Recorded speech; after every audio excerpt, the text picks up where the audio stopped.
Topic is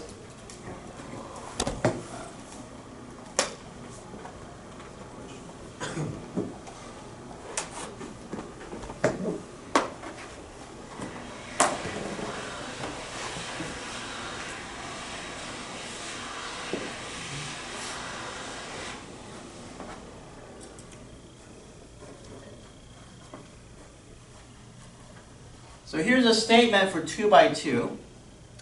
For A equals to A, B, C, D, for this matrix, there's an identity that's true, which is A squared minus A plus D plus A plus D A plus AD minus BC, the determinant, okay, times I equals to the 0 as a 0 matrix. Okay? That's always true. And that's how I figured out that for this matrix, A squared plus A plus identity will be 0. Let's see. What is A plus D? -1, but there's a minus, so it'll be plus 1, right? So this will be plus 1. What's AD minus BC? -2 plus 3, so it's positive 1. So that's why I know that this is true. Okay.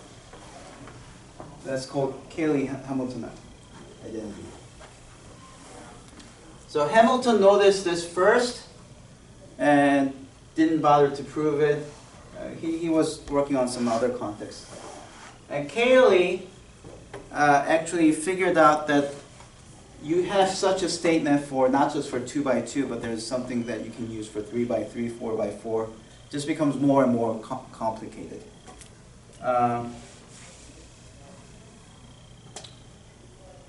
Yeah, so for 3 by 3, it's like A cubed and then minus, let's see, if you have A, B, C, D, E, F, G, H, I. If this is your A, then this will be minus A plus E plus I,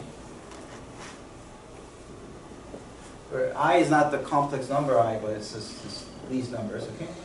I is this number, times A squared, plus something, I don't know, A, then minus the determinant of A times A. Be like that. And this thing here, A plus I, E plus I, is the sum of the diagonal entries, right? That's called a trace. So this one is called a trace of A.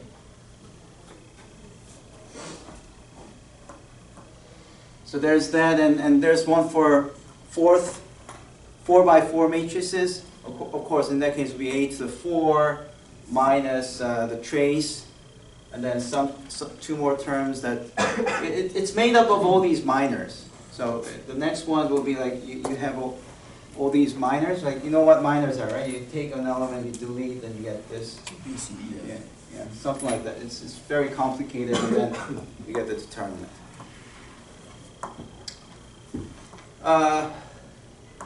And then it continues on.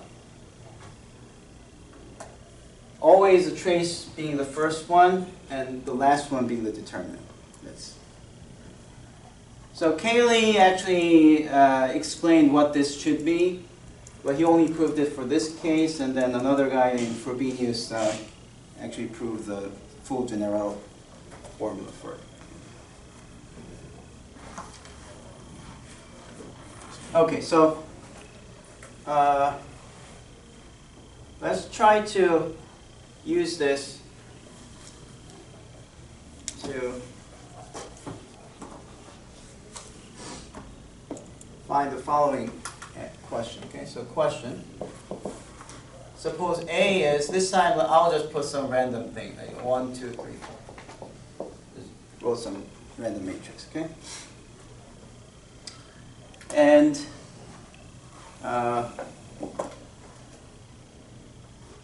question is, for this one, express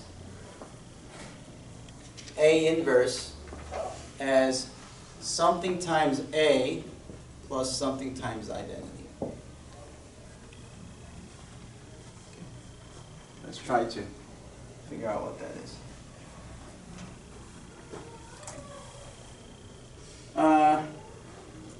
Of course, first you have to make sure that the inverse does exist. What's the determinant? AD minus BC. So 3 minus 8, negative 5 is the determinant. So since it's non-zero, the inverse does exist. Okay. All right, solution. Apply the Cayley Hamilton. A squared minus what? Minus the trace, right? What's the trace? 1 plus 3 is 4. Okay. And then what's the determinant? We just calculated it. It's negative 5. Minus 5i. That has to equal to? 0. 0. Additive identity. Okay. Now you have to figure out what to do to get A inverse. Well, the easiest way, do you have any suggestions? How can we get A inverse? Okay. So here's an idea. The easiest way to make A inverse appear is to just multiply by the A inverse, right?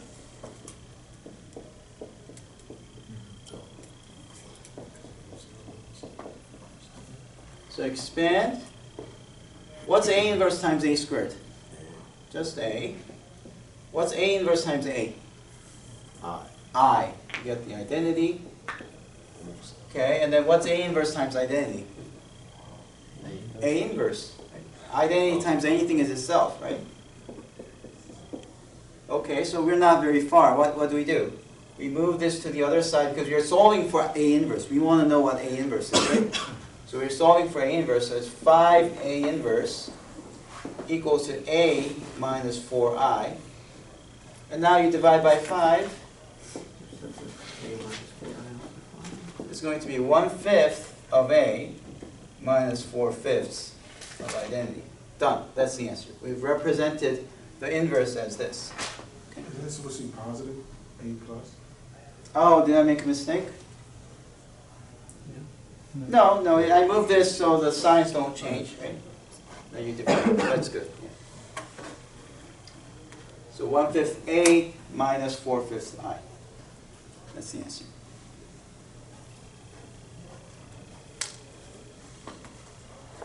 Any questions on that? Now, it might look curious to see if that really does give you the inverse, right? So, although we're done with this problem, let's still try to see if we really did get the inverse. So first, what's A inverse? 1 over negative 5. The determinant is negative 5, right? And then you have to switch 1 and 3 around. So 3 goes here, and 1 goes here, right? And then what? 2 and 4, you have to negate it. That's the formula for the inverse, right? Which means it's negative 3/5, positive 2/5, positive 4/5, and negative 1/5. Okay? Now let's do the other guy. 1/5 of A minus 4/5 of I is equal to just putting over 5 for each one of these. So it's 1 over 5, 2 over 5, 3 over 5, 4 over 5, minus 4/5 here and 4/5 here. Right? Okay? So, what's 1/5 minus 4/5? Negative 3 over 5. This minus 0, 2 over 5. This minus 0, 4 over 5. 3 over 5 minus 4 over 5. Minus 1 over 5. Matched. So, amazing, right? So that's true.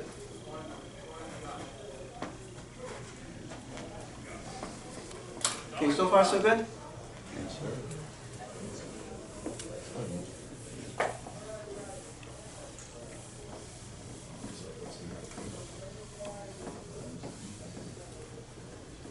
Okay, now let me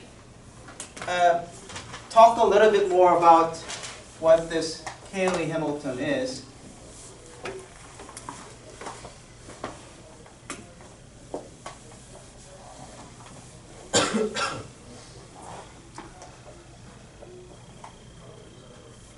And you might be wondering, well, it looks nice on paper, but does it have any real-world application? Well, surprisingly, there is. Yeah, it's a long story. It's like you can use it to solve partial differential equations. How? Well, yeah, I don't think I can go there. It's just too much. Yeah. But let's just talk about what Cayley Hamilton is in general. Right? So, what is the Cayley Hamilton? Oh no. Well.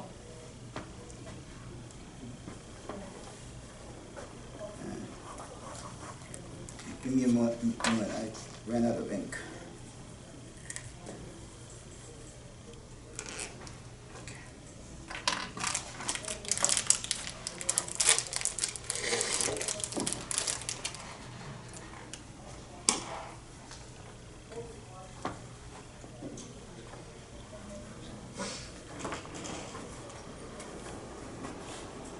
So unfortunately, although most of you learned eigenvalues and eigenvectors, we will have to revisit this in this class. But if you remember the characteristic equation,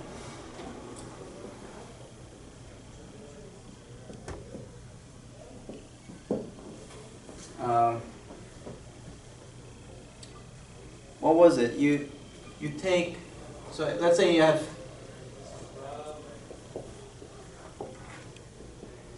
if you have a 3 by 3, how do you get the characteristic equation? You subtract lambda off the diagonal, right? And you take the determinant. And you set it equal to 0. That's how you get the characteristic equation. This left side is called the characteristic polynomial. Right? And we do this because solving this will identify all the eigenvalues, and for each of the eigenvalues you can find at least one eigenvector. That was the idea. That's what you learned in differential equations. Now if you write down what this means, this one is really the original matrix A minus lambda from the diagonal, right? It's just like that. Okay? But what's that? That's A minus lambda times the identity matrix. Is that right? Okay. So this is okay, but one thing that when writing the Cayley Hamilton polynomial, one thing that we don't like when we write this one is that this is somewhat related to this, but this itself is no good because the cubic term will be negative, because at some point you'll have this times this times this, and negative lambda times negative lambda times negative lambda will give you negative lambda 2 cubed. That's your highest order term, and we don't like that. So instead of this, we're going to do another thing, which is instead of putting A minus lambda, I'm going to switch these two around and write down lambda I minus A, and then determinant. And what we know is that if you take the determinant, this ends up being a polynomial in lambda. Isn't that right? Yeah.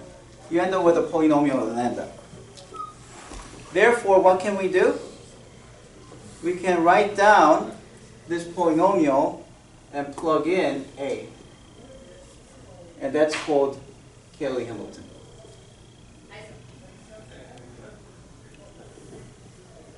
And this will end up being 0 always.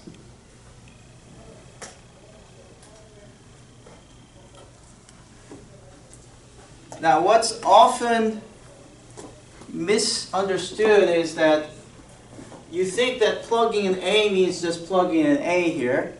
A times I is A minus A is 0, so of course this is true. But that would be misleading because what this determinant does is, so at least for 2 by 2, here's what it does. At lambda minus A minus B, lambda minus lambda, no, this is just minus C lambda minus D.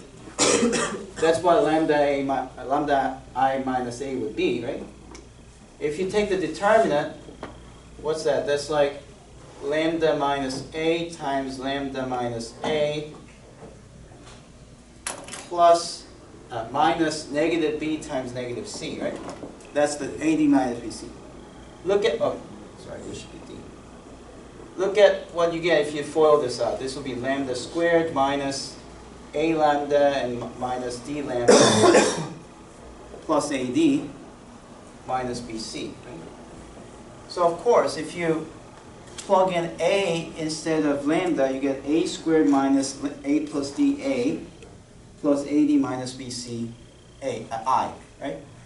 That's exactly the Cayley Hamilton formula that I explained, right? Yeah. So that's what you get for 2 by 2. And as you can see, when you plug in A into here, you're not plugging in here, you're really plugging in A in here.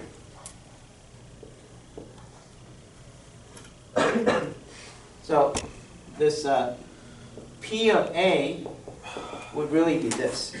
And that would be the same thing as A squared A and then I. Okay? So that will be true. So you have a weird situation where you're plugging in a matrix into a matrix. Yeah. You might ask, hey, is that possible? Well, it is possible as long as you reinterpret these numbers as identities. Okay. Just like how you have to promote the constant term with times I, you have to do the same in order to make sense of this. Okay. Then you're taking the determinant of this thing.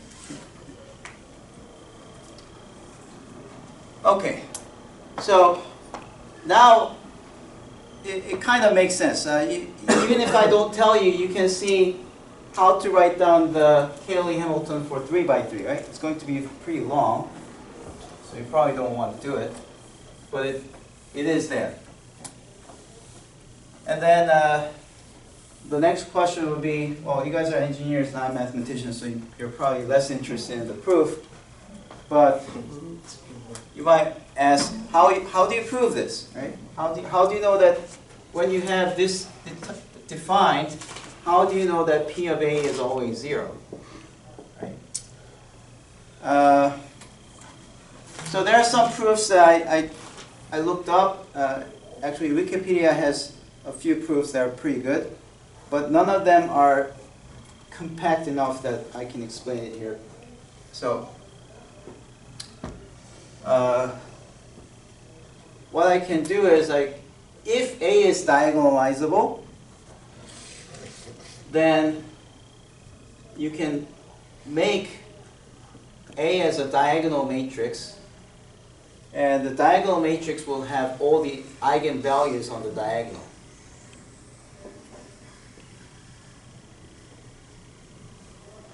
And if that's the case, when you subtract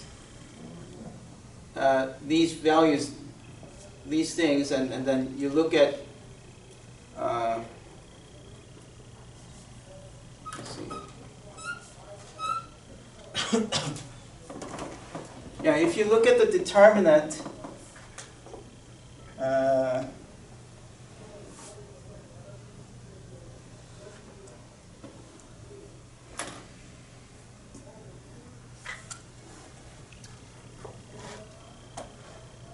yeah, I just realized that this would be also beyond the scope. Okay, so so I'll just be really like hand waving. When you say hand waving in math, that means like you don't really prove anything to say in words, and people just accept that. It's probably right. Okay. So hand waving proof is that if A is diagonalizable, you can do this. And then if you take this quantity PA, and then if you multiply the eigenvector associated with these, so let's say V1, then this will be same as PA lambda 1 V1. That's still... Okay, but you kind of know what eigenvectors are, right? Eigenvectors are AV equal to lambda V. If you have a non-zero vector that satisfies this, then we say V is an eigenvector with eigenvalue lambda. So when you multiply V1, whose eigenvalue is lambda 1, multiplying this will make this one true. But then lambda 1 is a solution to this characteristic equation, right? Because that's the characteristic equation. So this will automatically become 0. Now what you do is, you do this for V1, V2, V3, Vn, which are all the possible eigenvectors, and any other vector can be represented as linear combination of V1 to Vn, if it's diagonalizable. Okay? So then you can see that, oh, this PA is a matrix where no matter what vector you multiply it with, it will always be 0. Okay? And the question is, what kind of matrix has the property that any vector you multiply to, you get 0? The only matrix is the 0 matrix. Okay? So that's actually the proof. Yeah, actually I gave you the full proof. I said I was hand waving. That's a proof for diagonalizable case. And then you might be interested, then what about when it's not diagonalizable? And the answer is, well, if you take any matrix, and even if it's not diagonalizable, you can change numbers very slightly, and then suddenly it becomes diagonalizable. So most matrices are diagonalizable. Any small perturbation of a matrix will become diagonalizable. So you use some kind of perturbation argument. You say the matrix can be perturbed to make this one work, and then you take the limit to a non-diagonalizable matrix, and this argument will still hold. So that's the really cryptic proof that I can give you. All right, so that's it. I guess we